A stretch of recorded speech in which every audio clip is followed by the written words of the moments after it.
Hey everybody, it's me, Ned, and I have, well, another crazy thing here that I'm going to try and talk quickly about because there's a lot to tell about this. This is Domaine Terres Blanche. This is from, what is this? It's Anjou. Okay, so it's Anjou AOC. It's made by Céline and Benoit Blet in this town of Warren, which is like 20 miles south of the Loire. Sort of middle of nowhere. It's a tiny little town that only exists because there's this giant red sandstone monastery here. So this is 100% Cabernet Franc. So Benoit and Céline, I think they grew up on farms in the Loire, like making wine. But I think Benoit grew up on more of like a subsistence farm, something like that. They met at university studying agriculture, decided that they wanted to make wine, and started looking for vineyards, you know, in like Chinon, Bourgogne, Saumur, or somewhere like that. I want to say maybe he was from Saumur or that area originally. I'm probably making that up. Anyway, so they couldn't afford anything. Everything was too expensive. So they started looking further and further and further away. And finally, they heard of this old guy who was selling this little vineyard in Warren. You know, and it's a hike. It's out there. So I think Benoit talked to him on the phone.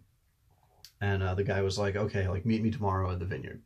Benoit goes out there the next morning, and like he grew up on a farm. So he was just wearing like normal, you know, whatever, work clothes, Carhartts, whatever.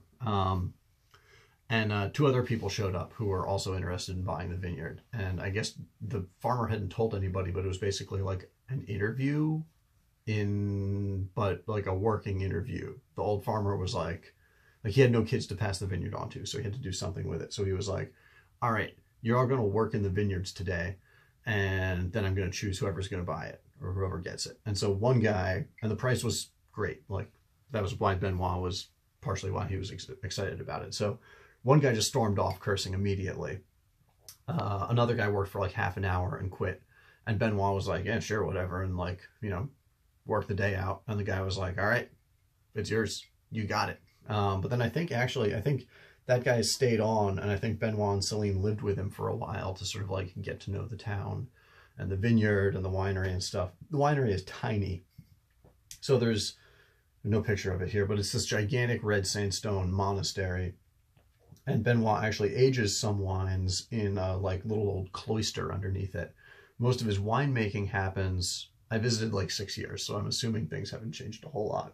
But most of his winemaking happens outside. He has like basically a big storage locker that he keeps stuff in, and then like his press and stuff like that, he just rolls out into the yard and like uses outside because he basically has like no space. I don't know how much land he has now. I think he's planted a little bit more land.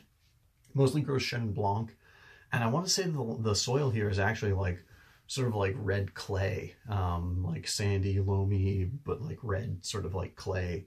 Dry soil. It's not, you know, because they're 20 miles south of the river, so it's not like normal Loire.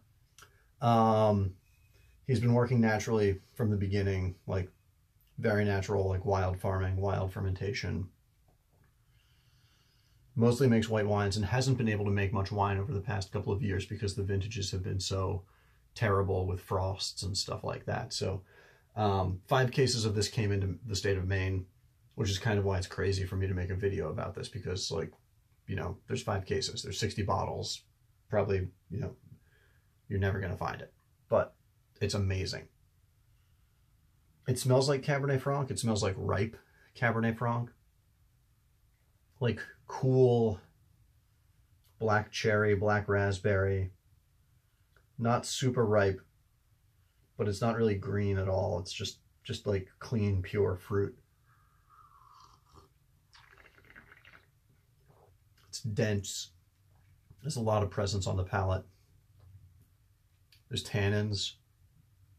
It tastes like dark chocolate. It tastes like the finish is very dark chocolatey, like baking chocolate. It's 14% alcohol. It's 2015. I don't know how this was aged. I don't know what he's got for barrels. He probably doesn't have much because he just doesn't have like space. But I think 15 was a pretty warm year, so this is like ripe, developed, dense Cabernet Franc.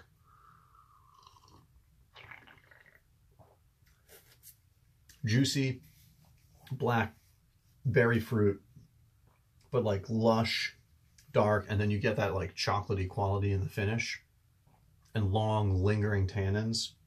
It reminds me of like dark chocolate, like old school cookies that my mother made. It's wild. Very different from Bourgogne, from Chinon, from Saumur. Like, this has very different character from any other Loire Cabernet Franc that I've tasted, which is really cool to like, you know, like this is tasting a new place. This is, for me, sort of like breaking new ground, like exploring another part of the wine universe. I've only gotten red wine from him once before, after I went and visited and tasted this awesome Cabernet Franc. It was much lighter than this, so he called it Anjou Demon, as a play on like angel and demon. But it was, like I said, much lighter, and I just sort of direct imported a bunch of that, and that's the only time I've ever seen red wine from him.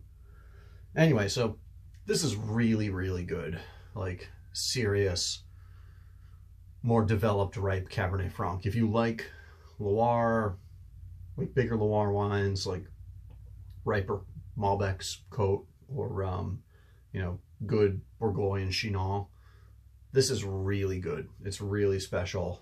I